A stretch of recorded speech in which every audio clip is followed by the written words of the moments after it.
Hello students, तो this is lecture number 5 of P block element. तो lecture number 5 is there और हम पढ़ रहे थे chemical properties of nitrogen family. तो chemical properties में हमने first property जो hydride था reaction with hydrogen वो हम पढ़ चुके हैं. And the second point is reaction of nitrogen family with halogen. Halogen के साथ क्या रिएक्शन होगी? तो हेलोजन के केस में ये दो तरीके के ऑक्सीडेशन स्टेट्स शो करता है, +3 एंड +5. +3 के केस में क्या होगा, जैसे E है ये +3 ऑक्सीडेशन स्टेट और X में -1, हेलोजन -1 होता है, तो ये क्रॉस मल्टीपल करेंगे आपस में, तो कंपाउंड इज EX3 बन जाएगा. और अगर ऑक्सीडेशन स्टेट हुआ 5 तो ये क्रॉस कर जाएंगे, ये बनेगा EX5 जैसे PCl5. और अगर 3 होगा तो NCl3 NPHCl5. मतलब अगर 3 ऑक्सीडेशन स्टेट है तो 3 वाले बनेंगे और अगर 5 है तो ये 5 वाला बनेगा. लेकिन जो 3 वाले होते हैं जनरली वो लिमिटेड अमाउंट में होते हैं. अगर मैंने कहा हेलोजन लिमिटेड है तो 3 वाले बनते, और अगर मैंने कहा हेलोजन एक्सिस में है, हेलोजन X, तो इसका मतलब 5 बनेगा. तो ये अमाउंट पे डिपेंड करता है. जनरली अमाउंट कम और अमाउंट ज़्यादा होगा तो PCl5 यानी 5 वाले बनेंगे, और अगर कम है तो 3 वाला बनेगा. तो अब हम इसे अप्लाई करते हैं. नाइट्रोजन को करेंगे नाइट्रोजन प्लस Cl2 तो NCl3, लेकिन NCl5 नहीं बनता. सेकेंड इज फॉस्फोरस Cl2 तो ये PCl3 और PCl5 दोनों फॉर्म करेगा. आर्सेनिक क्लोरीन के साथ दोनों फॉर्म करेगा, AsCl3 एंड AsCl5. एंटीमनी भी दोनों फॉर्म करेगा, SbCl2 और SbHCl3 और SbCl5. बिस्मिथ होता है जनरली वो BiCl3 फॉर्म करता है. जो BiCl5 होता है वो हाईली अनस्टेबल होता है. थोड़ा सा BiF3 ये फॉर्म कर सकता है, लेकिन जो इसकी +5 ऑक्सीडेशन स्टेट होती है दैट इज हाईली अनस्टेबल. क्यों होती है? इनर्ट पेयर इफेक्ट की वजह से, जो हमने डिस्कस किया था ऑक्सीडेशन स्टेट में, इनर्ट पेयर इफेक्ट, इसकी वजह से +5 ऑक्सीडेशन स्टेट हाईली अनस्टेबल होता है. In general we can say that कि जो नाइट्रोजन फैमिली होती है वो हेलोजन के साथ दो तरीके के कंपाउंड बनाते हैं, EX3 एंड EX5. +3 होगा तो EX3 और +5 ऑक्सीडेशन स्टेट होगा तो EX5. तो E इज नाइट्रोजन फैमिली और X इज हेलोजन. तो यहां से reasoning type question answer start होते हैं. तो रीजनिंग टाइप क्या है? NCl5 डज नॉट एग्जिस्ट या डज नॉट फॉर्म्ड. व्हाई? क्यों? तो nitrogen 1s2 2s2 and 2p3, तो 2s के 2 इलेक्ट्रॉन और 2p में 3 इलेक्ट्रॉन. तो इसकी मैक्सिमम कोवैलेंसी 4 होती है, यानी इसके पास 4 ही ऑर्बिटल है. तो ये 4 के साथ ही तो ओवरलैपिंग कर सकता है, 5 के साथ तो ओवरलैपिंग कर नहीं सकता है. इसीलिए NCl5 पॉसिबल नहीं है. तो इसका मेन रीजन जो आता है that is absence of d orbital. इसके पास d ऑर्बिटल नहीं होता है क्योंकि 2d is not possible, 2d होता ही नहीं है. तो d ऑर्बिटल नहीं होने से ये अपने इलेक्ट्रॉन को एक्सटेंड नहीं कर पाता, यहाँ से इस इलेक्ट्रॉन को दूसरी जगह शिफ्ट नहीं कर पाता, या 5 ऑर्बिटल इसके पास वैकेंट नहीं हो पाते. इसीलिए NCl5 पॉसिबल नहीं है. तो main reason is absence of d orbital. इस फैक्ट को हम यहां से ज्यादा समझते हैं कि PCl5 नोन होता है. क्यों? तो P मीन्स 15, तो 1s2 2s2 2p6 3s2 3p3 and 3d0. तो यहाँ पे 3s के 2 इलेक्ट्रॉन और 3p के 3 इलेक्ट्रॉन और 3d है प्रेजेंट होता है तो 3d वैकेंट. तो this is ground state. Excited state में क्या होता है? ये इलेक्ट्रॉन जो 3s के पास, ये इलेक्ट्रॉन हायर में जंप कर जाता है और ये कहाँ जाएगा? अब जो वैकेंट है यानी 3d वाले में. यही तो नहीं था, नाइट्रोजन के पास d इलेक्ट्रॉन ऑर्बिटल नहीं था, इसीलिए वो इलेक्ट्रॉन जंप ही नहीं कर पा रहा था. क्योंकि इलेक्ट्रॉन जंप करेगा तो हायर स्टेट में जाना चाहिए, तो इसके पास क्या है, वैकेंट ऑर्बिटल है और नाइट्रोजन के पास वैकेंट ऑर्बिटल नहीं था, इसीलिए पॉसिबल नहीं हो पा रहा था। यहाँ पे क्या हुआ, ये इलेक्ट्रॉन यहाँ से जंप करके हायर में पहुंच गया, तो अब मेरे पास 5 अनपेयर्ड इलेक्ट्रॉन बच गए। तो हाफ फिल्ड 5 ऑर्बिटल हैं। तो मेन रीजन क्या है इसका, प्रेजेंस ऑफ डी ऑर्बिटल। अब मैं 5 के 5 सीएल को इसमें कंबाइन करवा सकता हूँ। PCl5 होगा तो एक सीएल यहाँ ओवरलैप करेगा, एक इसके साथ, एक इसके साथ, एक इसके साथ और एक इसके साथ, यानी इसका हाइब्रिडाइजेशन क्या हो जाएगा, sp3d। एक s का 3 pk और एक d का, तो sp3 हाइब्रिडाइजेशन। तो ये केस है किसके साथ, PCl5 के साथ। तो इसीलिए that is why PCl5 is possible because of presence of D orbital. ये इलेक्ट्रॉन यहां से यहां जंप कर गया, या इसके हायर जितने भी हैं वो सब फॉर्म्ड करेंगे। तो नेक्स्ट क्वेश्चन है इसमें कि जो पेंटा हैलाइड्स होते हैं are more covalent character than tri halide. जो पेंटा हैलाइड होते हैं वो ज़्यादा कोवलेंट कैरेक्टर शो करते हैं। या फिर दूसरा क्वेश्चन आ सकता है कि PCl5 is more covalent then PCl3। PCl5 ज़्यादा कोवलेंट कैरेक्टर शो करता है PCl3 से, क्यों, जरा सोचो एक बार। ये आपने पहले केमिकल बॉन्डिंग में पढ़ा हुआ है। तो अगर आपका आंसर है फैजान रूल के अकॉर्डिंग तो आप बिल्कुल सही हो, अदरवाइज यू आर रॉन्ग। तो फैजान रूल कोवलेंट कैरेक्टर के बारे में बताता है। फैजान रूल के केस में क्या है, कैटायन के केस में अगर कैटायन का साइज छोटा होगा तो उसका कोवलेंट कैरेक्टर ज़्यादा होगा। जितना छोटा साइज कैटायन का उतना कोवलेंट कैरेक्टर ज़्यादा, और जितना चार्ज ज़्यादा होगा उतना कोवलेंट कैरेक्टर ज़्यादा होगा। ये किस केस की बात कर रहे हैं, हम कैटायन की बात कर रहे हैं। अगर एनायन सेम है तो उस केस में जितना साइज छोटा होगा कोवलेंट कैरेक्टर ज़्यादा होगा, या फिर जितना चार्ज ज़्यादा होगा उतना कोवलेंट कैरेक्टर ज़्यादा होगा। अब इसे अप्लाई करते हैं यहाँ पे अप्लाई करके देखो। PCl5 means +5 oxidation state of phosphorus.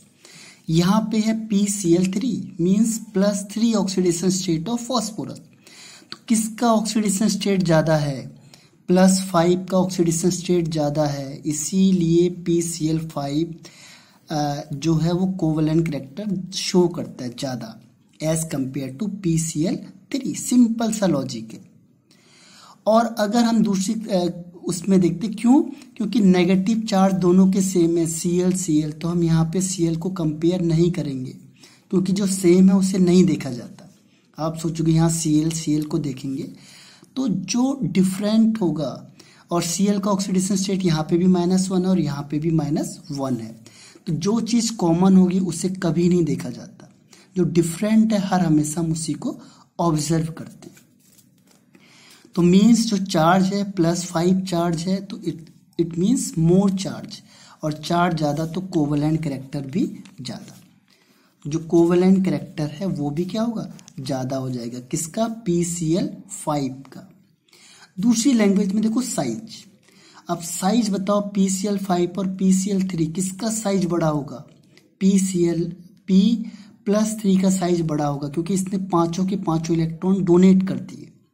तो इसके पास क्या बचेगा यहाँ पे 2s2 2p6, बस 3 के तो इसने सारे इलेक्ट्रॉन डोनेट कर दिए, 1s2 2s2 2p6, क्योंकि 3 के पांचों इलेक्ट्रॉन इसने डोनेट कर दिए।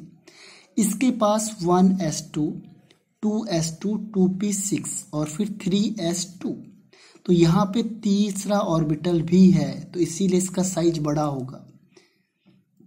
तो जिसका साइज बड़ा होता है उसका कोवलेंट कैरेक्टर कम हो जाता है, जिसका साइज छोटा होगा उसका कोवलेंट कैरेक्टर ज़्यादा होगा। तो किसी भी रिस्पेक्ट में देखो आप, चार्ज के रिस्पेक्ट में देखो या साइज के रिस्पेक्ट में, आंसर सेम आएगा। यानी PCl5 show more covalent character than PCl3 या कोई भी हैलाइड XYZ। नेक्स्ट फिर रीजनिंग टाइप क्वेश्चन आ गए। पूछे हुए क्वेश्चन से कि बेसिक कैरेक्टर बताओ। Basic character of nitrogen halide. अब बेसिक का मतलब अपने इलेक्ट्रॉन पेयर कौन जल्दी डोनेट करेगा। नाइट्रोजन के पास इलेक्ट्रॉन पेयर है यहाँ पे, किस केस में नाइट्रोजन अपने लोन पेयर को जल्दी डोनेट करेगा। तो कई बार आंसर अपोजिट आ गए। देखो NI3 का सबसे ज्यादा बेसिक कैरेक्टर और NF3 का सबसे कम बेसिक कैरेक्टर है। क्यों है? इलेक्ट्रोनेगेटिविटी। वो कहता है कि जो इलेक्ट्रोनेगेटिविटी होती है फ्लोरीन की सबसे ज्यादा है जबकि आयोडीन की सबसे कम है। फॉर एग्जाम्पल ये N, अब यहाँ पे फ्लोरीन, ये फ्लोरीन और ये फ्लोरीन लगा है, तो इलेक्ट्रोनेगेटिविटी फ्लोरीन की ज्यादा है, तो क्या करेगा फ्लोरीन इलेक्ट्रॉन को अपनी तरफ खींच लेगा। तो ये इलेक्ट्रॉन किसी को डोनेट नहीं कर सकता, फिर डोनेट करने की पॉसिबिलिटी कम हो जाएगी, सबसे कम, क्योंकि जो इलेक्ट्रोनेगेटिविटी होती है फ्लोरीन की हाईएस्ट होती है, हाईएस्ट। तो हाईएस्ट होगी तो इलेक्ट्रॉन को ये किसी को देने नहीं देगा, ये खुद अपनी तरफ खींच लेगा, क्योंकि तीन तीन फ्लोरीन लगे हुए हैं। सेकंड केस में आते हैं क्लोरीन। तो क्लोरीन की इलेक्ट्रोनेगेटिविटी लगभग सिमिलर होती है नाइट्रोजन की, तो ये भी इलेक्ट्रॉन खींचेगा लेकिन उतनी तेजी से नहीं खींच पाएगा जितनी तेज से फ्लोरीन खींच रहा था, इसीलिए ये ज्यादा बेसिक कैरेक्टर है। इसमें जो इलेक्ट्रॉन पेयर को, लोन पेयर को देने की टेंडेंसी ज्यादा होगी इस नाइट्रोजन की as compare to this one. ऐसी थर्ड वन में क्या होता है, यहाँ Br आ गया। अब Br और कम इलेक्ट्रोनेगेटिव है, तो जब कम इलेक्ट्रोनेगेटिव है तो इलेक्ट्रॉन खींच रहा है लेकिन उतने तेजी से नहीं खींच रहा है, तो यहाँ पे ये इलेक्ट्रॉन पेयर को दूसरे को जल्दी डोनेट कर सकता है, इसीलिए इसका जो बेसिक कैरेक्टर है वो इनसे ज्यादा होगा। कौन इलेक्ट्रॉन जल्दी डोनेट कर रहा है, और I की इलेक्ट्रोनेगेटिविटी सबसे कम होती है, इसीलिए इस केस में ये इलेक्ट्रॉन पेयर को बहुत जल्दी डोनेट कर सकता है। तो दैट इज वाई जो बेसिक कैरेक्टर है वो आयोडीन का सबसे ज्यादा, फिर ब्रोमीन का, फिर क्लोरीन का और फ्लोरीन का सबसे कम।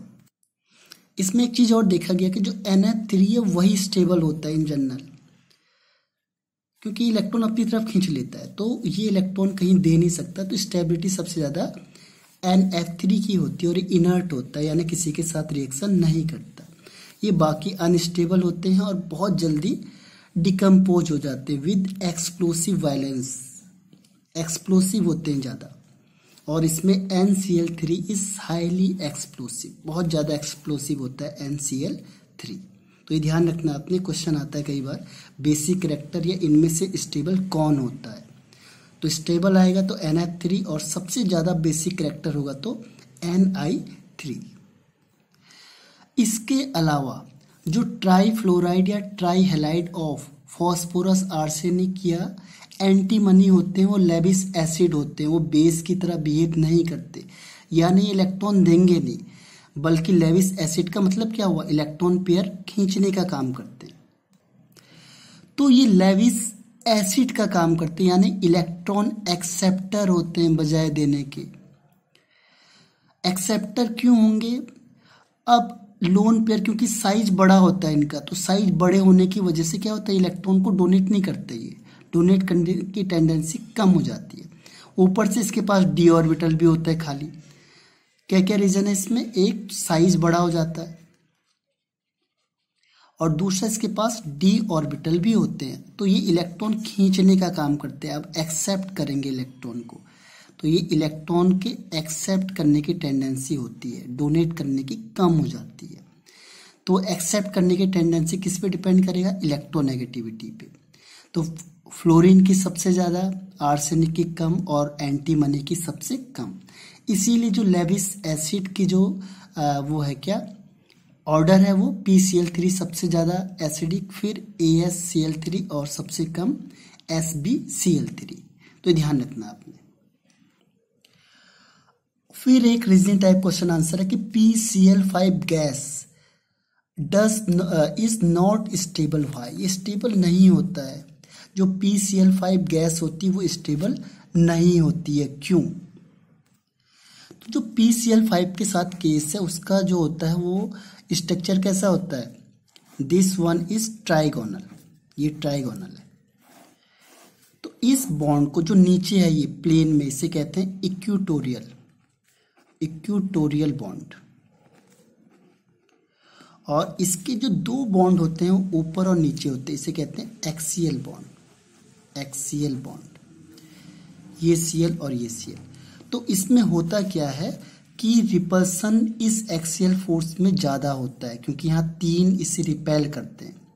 तो यहाँ पे रिपल्सन की वजह से, ड्यू टू रिपल्सन, रिपल्सन होने की वजह से क्या होता है, जो एक्सियल बॉन्ड होता है, एक्सियल बॉन्ड, उसकी बॉन्ड लेंथ ज़्यादा हो जाती है एज कंपेयर टू इक्वेटोरियल। यानी कि ये सारे बॉन्ड लेंथ एक जैसे नहीं होते। ये भी क्वेश्चन आता है कि जो PCl5 है उसके सारे बॉन्ड सेम होते हैं बॉन्ड लेंथ, तो आंसर इज नो। जो एक्सियल बॉन्ड होता है इसकी बॉन्ड लेंथ ज़्यादा होती है। बॉन्ड लेंथ ज़्यादा क्यों होती है, क्योंकि रिपल्सन ज़्यादा होता है, तीन तीन लोग इसे रिपेल कर रहे हैं नीचे वाले, तो रिपल्सन की वजह से ऊपर और नीचे ज़्यादा चले जाता है। यानी एक्सियल बॉन्ड ज़्यादा होता है as compare to equatorial bond length. तो ये क्या होता है, जो एक्सियल बॉन्ड होता है इसकी बॉन्ड लेंथ बढ़ने की वजह से ये अनस्टेबल हो जाता है, क्योंकि बॉन्ड लेंथ ज़्यादा हो गई। तो जैसे हमने हीटिंग करते हैं, PCl5 को थोड़ी सी भी हीट करेंगे तो ये बनता है PCl3 और Cl2 तुरंत अलग हो जाएगा। तो ये Cl कौन सा निकलेगा बाहर, एक्सियल बॉन्ड वाला, एक्सियल बॉन्ड वाला बहुत जल्दी निकल जाता है बाहर। क्यों, क्योंकि इसकी बॉन्ड लेंथ ज़्यादा होती है।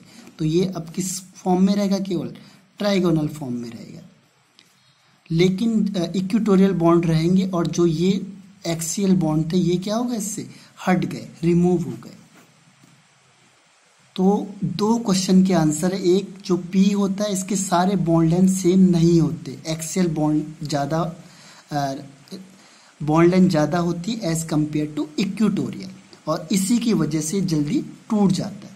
तो PCl5 इज अनस्टेबल। फिर एक क्वेश्चन आता है इसमें कि सॉलिड PCl5 का स्ट्रक्चर बताओ।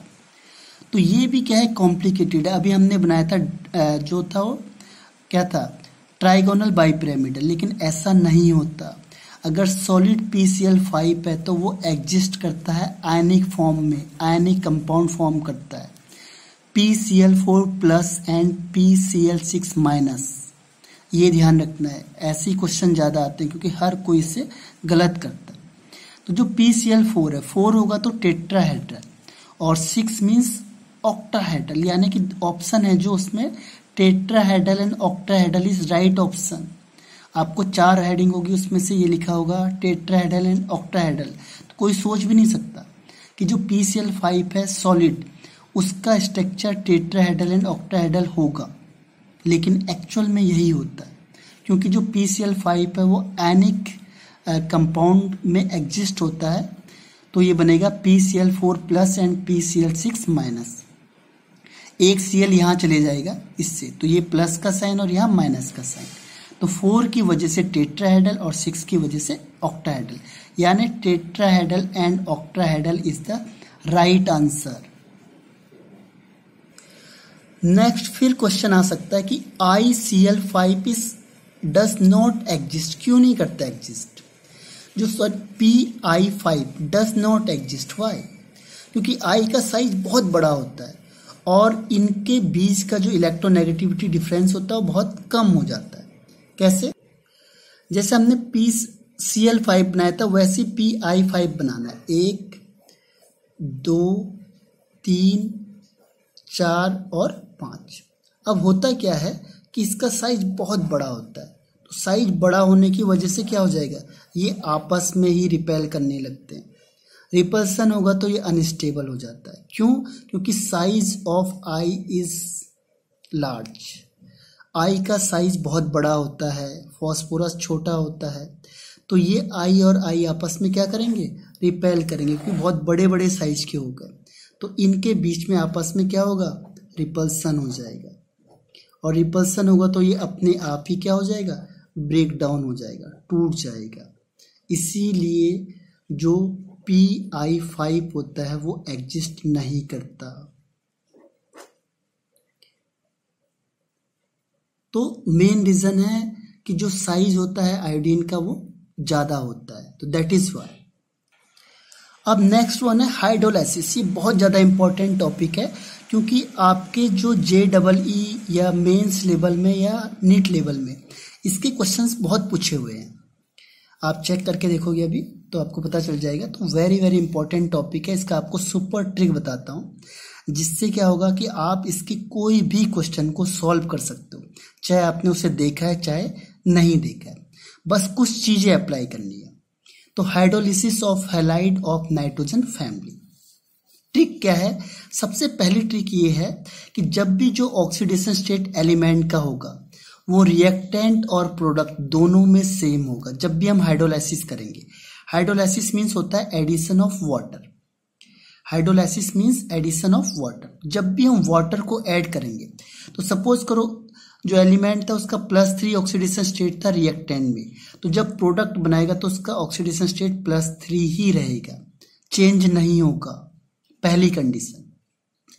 और जो सेकेंड कंडीशन है उसकी वो ध्यान रखना है कि जो प्रोडक्ट होता है वो ऑक्सी एसिड फॉर्म होता है। इन जनरल ऑक्सी एसिड यानी उसी के एसिड बन जाते हैं। फॉस्फोरस है तो फॉस्फोरिक एसिड बन जाएगा, आर्सेनिक है तो आर्सेनिक एसिड बन जाएगा, यानी उसी के ऑक्सी एसिड बन जाते हैं।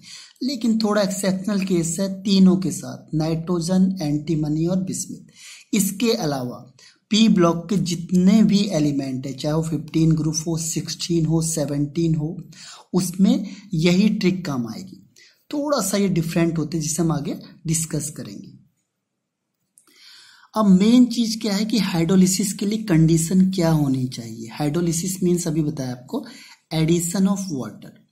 मुझे वाटर ऐड करना है तो उसके लिए किस केस में हाइड्रोलाइसिस हो सकती है, किस केस में नहीं हो सकती है। तो उसके लिए पहली चीज क्या है, जो रिएक्टेंट होगा उसका सेंट्रल एटम या फिर उसके किसी भी एलिमेंट के पास d ऑर्बिटल होना चाहिए, वैकेंट d ऑर्बिटल होना चाहिए। वैकेंट d ऑर्बिटल होगा तभी वो हाइड्रोलाइसिस हो सकती है, अदरवाइज हाइड्रोलाइसिस पॉसिबल नहीं है। तो इसका रीजन क्या है? रीजन क्या है कि to accept lone pair of electron. ये जो वाटर के पास क्या होगा, लोन पेयर होता है। तो ये जो लोन पेयर है ये किसको डोनेट करेगा, रिएक्टेंट को। तो उसके पास खाली जगह होनी चाहिए ना। अगर उसके पास खाली जगह नहीं होगी तो ये इलेक्ट्रॉन किसको देगा, तो उस केस में हाइड्रोलाइसिस पॉसिबल नहीं है। तो लोन पेयर ऑफ इलेक्ट्रॉन किसके पास होता है, ऑक्सीजन के पास होता है वाटर में। Hydrolysis means addition of water. तो ये अपने इलेक्ट्रॉन पेयर को किसे डोनेट करेगा, रिएक्टेंट को। तो उसके पास खाली जगह होनी चाहिए तभी वो इलेक्ट्रॉन को एक्सेप्ट करेगा। तो अब हम देखते हैं hydrolysis means addition of water. Water add करना है, जैसे मैंने कहा NCl3 + H2O। तो ये केस थोड़ा डिफरेंट है जिसे हम अभी डिस्कस करेंगे आगे। तो ये बनता है NH3 और HOCl। यहाँ पे ऑक्सीडेशन स्टेट H की +1, O की -2 और Cl की +1 है। यहाँ पे थोड़ा डिफरेंट केस है, N का +3 ऑक्सीडेशन स्टेट है जबकि यहाँ पे N का -3 ऑक्सीडेशन स्टेट है। बाकी सारे केस में जैसे मैंने कहा PCl3, तो यहाँ P का +3 ऑक्सीडेशन स्टेट है, वाटर ऐड किया तो ये बनता है H3PO3। यहाँ पे भी P का +3 oxidation state plus HCl fix है। जैसे आर्सेनिक AsCl3, तो आर्सेनिक का +3 ऑक्सीडेशन स्टेट, वाटर से ऐड करेंगे तो बनेगा H3AsO3। तो यहाँ पे AS का फिर +3 ऑक्सीडेशन स्टेट, यानी कि जो एलिमेंट हमने लिया है इसका रिएक्टेंट और प्रोडक्ट दोनों में ऑक्सीडेशन स्टेट सेम होता है। अगर आपने डिफरेंट कर दिया तो गलत हो जाएगा, या कहीं पे देखा आपने कि डिफरेंट दिख रहा है मतलब ये रिएक्शन गलत है, ऐसा नहीं होगा। और ये एसिड बनाते हैं, ऑक्सी एसिड, जैसे फॉस्फोरिक एसिड, आर्सेनिक एसिड। और ये Sb के साथ थोड़ा डिफरेंट केस है, SbCl3 + H2O तो बनता है SbOCl + HCl। और बिस्मिथ के साथ भी अलग है, BiCl3 + H2O तो बनता है BiOCl + HCl। तो नाइट्रोजन, एंटीमनी और बिस्मिथ को छोड़ के जितने भी कंपाउंड है उसके साथ सेम ट्रिक है जो हमने इसके साथ दिखाई है। आर्सेनिक या फॉस्फोरस के साथ जो आप यहाँ देख रहे हो, ये हर एक के साथ ये एसिड ही बनाएगा। तो ध्यान रखना, केवल नाइट्रोजन, एंटीमनी और बिस्मिथ को छोड़ के बाकी सबके साथ इस तरीके के एसिड ही फॉर्म्ड होते हैं, चाहे वो 15 ग्रुप हो, 16 ग्रुप हो, 13 ग्रुप हो या 14 का थोड़ा सा आपको केस बताया जाएगा, लेकिन मैक्सिमम केस में यही फॉर्म्ड होगा। इस टाइप से ही कंपाउंड यानी एसिड बनेगा। अब इसमें क्वेश्चन ये आता है कि NCl3, अब N के पास तो कोई वैकेंट डी ऑर्बिटल होता नहीं है, लेकिन फिर भी इसका हाइड्रोलाइसिस होता है, क्यों? NCl3, N के पास अभी हमने कहा था वैकेंट डी ऑर्बिटल नहीं होता, तो फिर भी इसका हाइड्रोलाइसिस क्यों होता है? तो रीजन क्या है? हमने कहा था कि किसी के पास भी डी ऑर्बिटल होना चाहिए।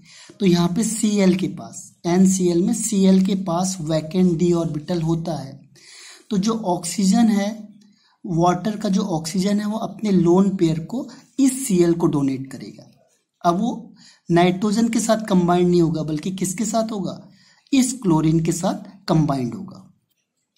ये इस तरीके से देखो, नाइट्रोजन Cl Cl Cl, इसके पास लोन पेयर है। अब जो वाटर है H2O, तो ये ऑक्सीजन के पास जो लोन पेयर है वो इस Cl को देगा।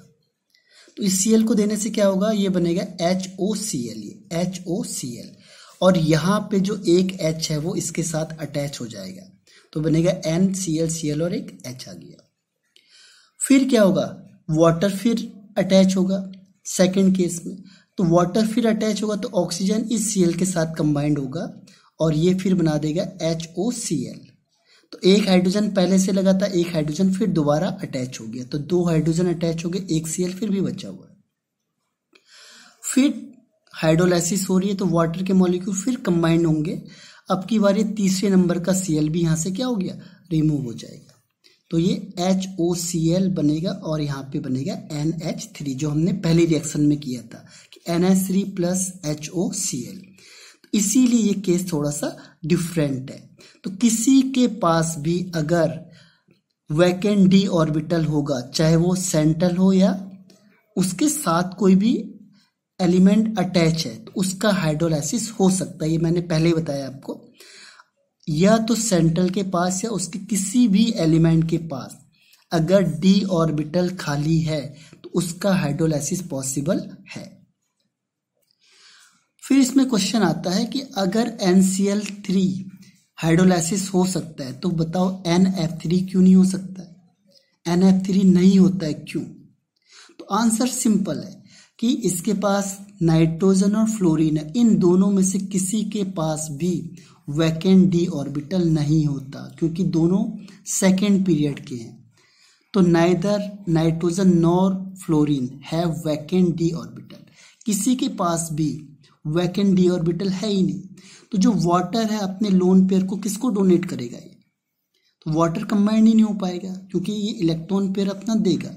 तो इलेक्ट्रॉन पेयर देगा तो उसके लिए वैकेंट ऑर्बिटल होना चाहिए, तो इसीलिए पॉसिबल नहीं है। तो NF3 हाइड्रोलाइज नहीं हो सकता, ये ध्यान रखना है। इसमें एक चीज और आती है, NF3 और NF5 भी हाइड्रोलाइसिस नहीं होते, जबकि P के पास तो ऑर्बिटल है, P के पास वैकेंट ऑर्बिटल है, लेकिन इसके बाद भी ये हाइड्रोलाइज नहीं हो सकता, क्यों? तो इसका आंसर है कि PF बॉन्ड होता है, केवल एक ही कंडीशन है बस, क्योंकि PF बॉन्ड फ्लोरीन के साथ जब ये बॉन्डिंग करेगा तो ये स्ट्रॉन्ग बॉन्ड बनाएगा, बजाय किसके? ऑक्सीजन की। ऑक्सीजन से ज्यादा इलेक्ट्रोनेगेटिव फ्लोरीन होता है, फ्लोरीन की इलेक्ट्रोनेगेटिविटी ऑक्सीजन से ज्यादा होती है, तो ये स्ट्रॉन्ग कोवेलेंट बॉन्ड बना सकता है, यानी कि जो बॉन्ड स्ट्रेंथ होगी वो F की ज्यादा होगी। स्मॉल साइज होता है इसका, साइज छोटा होता है फ्लोरीन का, इसीलिए जो बॉन्डिंग होगी वो स्ट्रॉन्ग बॉन्ड बनाता है फ्लोरीन के साथ। तो इस केस में जब पहले ज्यादा स्टेबल था और बाद में अनस्टेबल हो रहा है, तो वो जो रिएक्शन है वो पॉसिबल नहीं होती, इसीलिए।